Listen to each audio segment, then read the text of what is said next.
Good morning students. मैंने आपको एक क्वेश्चन दिया था लिखने के लिए कि 1857 की क्रांति सभ्यता व बर्बरता के बीच संघर्ष का परिणाम है। टिप्पणी कीजिए। और जो बीपीएससी वाले बैच के बच्चे हैं, मैंने जो आंसर शीट आपका है उसको मैंने डिस्ट्रीब्यूट भी करा दिया था। हो सकता है कुछ लोगों को ना मिला हो, कल या परसों तक मिल जाएगा। तो मुझे लगा कि ऐसे बहुत सारे बच्चे हैं, ऑनलाइन क्लास के बच्चे हैं, जिन्हें वो डिस्ट्रीब्यूशन के बाद मिल ना पाया हो। तो एक बार हम लोग यहाँ पर देख लेते हैं कि आंसर राइटिंग का हमारा तरीका क्या होना चाहिए। सबसे पहले तो ऑलरेडी एग्जाम के टाइम में क्वेश्चन ऑलरेडी आपका टाइप रहता है। तो यहाँ पर भी जैसे आपका क्वेश्चन यहाँ पर लिखा हुआ है, ऐसे बिल्कुल ही एग्जाम के टाइम में वहाँ पर क्वेश्चन लिखा रहेगा। जब हम लोग बात करते हैं उसके नीचे आंसर के बारे में, तो ध्यान से देखो। जो आंसर की जो शुरुआत हम लोग करते हैं, बिल्कुल यहाँ से करते हैं। एक बार हम पढ़ते भी जाएंगे और साथ में बताते हैं कि इसका आंसर राइटिंग का तरीका क्या होगा। क्वेश्चन जो दिया हुआ है कि 1857 की क्रांति सभ्यता और बर्बरता के बीच संघर्ष का परिणाम है, टिप्पणी करिए। तो कहीं ना कहीं जो क्वेश्चन आपका दिया हुआ है, यह 1857 की क्रांति के स्वरूप या नेचर के बारे में पूछा गया है, टिप्पणी करने के लिए कहा गया है। तो हम लोग सबसे पहला काम क्या करेंगे कि इसके स्वरूप से ही कहानी की शुरुआत करेंगे। जब हम लोग बात करेंगे इसकी भूमिका के बारे में, तो जो पहला पैराग्राफ हमारा रहेगा, देखिए हमने यहाँ पर क्या लिखा हुआ है कि 1857 की क्रांति के स्वरूप के संदर्भ में अनेक इतिहासकारों के द्वारा विभिन्न मत प्रस्तुत किया गया है और इसी के अंतर्गत टी.आर. होम्स ने इस क्रांति को सभ्यता व बर्बरता के मध्य संघर्ष का परिणाम बताया। वस्तुतः होम्स भारत में ब्रिटिश शासन को औचित्यपूर्ण सिद्ध करने का प्रयास करते हैं। तो कुल मिलाकर ये हमारा हो गया भूमिका। और भूमिका हमारा ऐसा होना चाहिए कि जैसा क्वेश्चन पूछा गया है बिल्कुल उसी के अनुरूप होना चाहिए। ऐसा ना हो कि क्वेश्चन कुछ और पूछा गया है, भूमिका हम लोग कुछ और लिख रहे हैं। ऐसा नहीं होना चाहिए कि क्वेश्चन कुछ और पूछा गया है और भूमिका हम लोग 100-200 साल पहले की बात कर रहे हैं। जब भी हम लोग भूमिका लिखेंगे तो ये हमारा हमेशा ही टू द पॉइंट होना चाहिए। जब हम अगले पैराग्राफ के बारे में बात करते हैं, ध्यान देना, तो कोशिश करना यह है कि हमारा अगला पैराग्राफ आपका अगले पीछे वाले पैराग्राफ से बिल्कुल उसके साथ एक लिंक स्थापित हो। जो हमारा पीछे वाला पैराग्राफ था, इसमें हमने लिखा हुआ था कि वस्तुतः होम्स भारत में ब्रिटिश शासन को औचित्यपूर्ण सिद्ध करने का प्रयास करते हैं। तो जब हम लोग अगले पैराग्राफ के बारे में बात करेंगे तो कहीं ना कहीं इसी बात को हम लोग यहाँ पर आगे बढ़ाते हैं। और फिर मैंने आगे बढ़ाया हुआ इस बात को कि एक तरफ होम्स ने भारतीयों को बर्बर बताने के पीछे अनेक कारण बताए हैं। यथा भारतीय समाज जो है आपका, वो जातिवाद, बाल विवाह, सती प्रथा, पर्दा प्रथा जैसी अनेक कुरीतियों से भरा पड़ा है।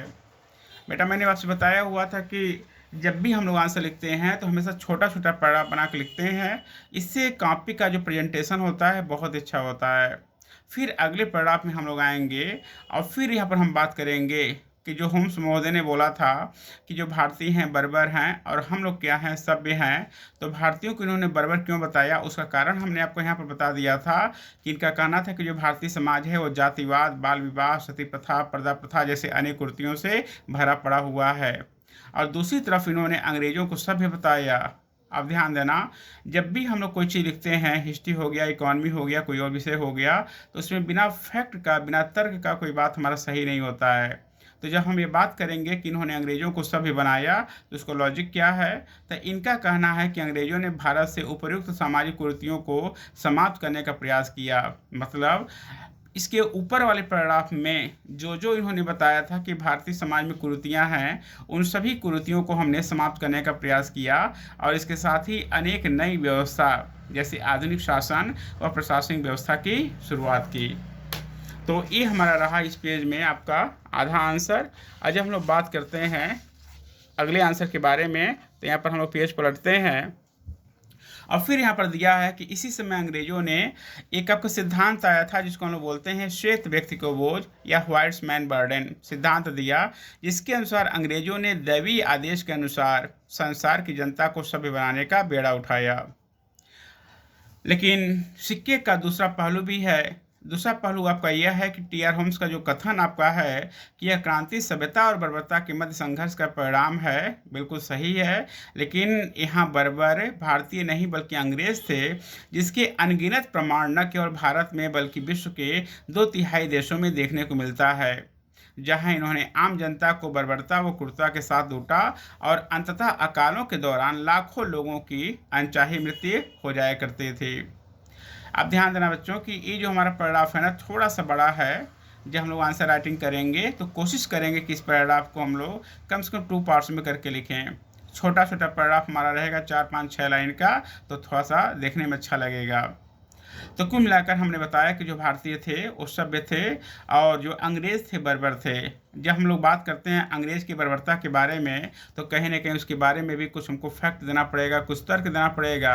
तो अगले पैराग्राफ में उसी चीज़ को मैंने लिखा हुआ है कि लंदन टाइम्स के संवाददाता रसेल ने बताया कि मुसलमान अभिजात्य वर्ग के लोगों को जीवित ही सूअर की कच्ची खाल में सिल दिया जाता था व सूअर का मांस उनके गले में उतारा गया। नील को इस बात का अभिमान था कि उसने अनेक भारतीयों को बिना किसी मुकदमे के फांसी के तख्ते पर चढ़ा दिया। ये तो हमारा हो गया कि हमने अंग्रेज़ों को बर्बर कैसे बताया। अब बात यहाँ पर है कि हम लोग भारतीयों को सभ्य कैसे मानते हैं। तो वहाँ पर आपका क्वेश्चन जो है आंसर जिसका दिया हुआ है कि रही बात सभ्यता की, तो सभ्य भारतीय थे जिन्होंने अंग्रेज़ों के षड्यंत्र व गद्दारी को उनकी नादानी समझकर अनजान बने रहे। हम लोग हमेशा ही इन्हें व्यापारी समझकर अतिथि देवो भव की प्राचीन परंपरा का पालन करते रहे।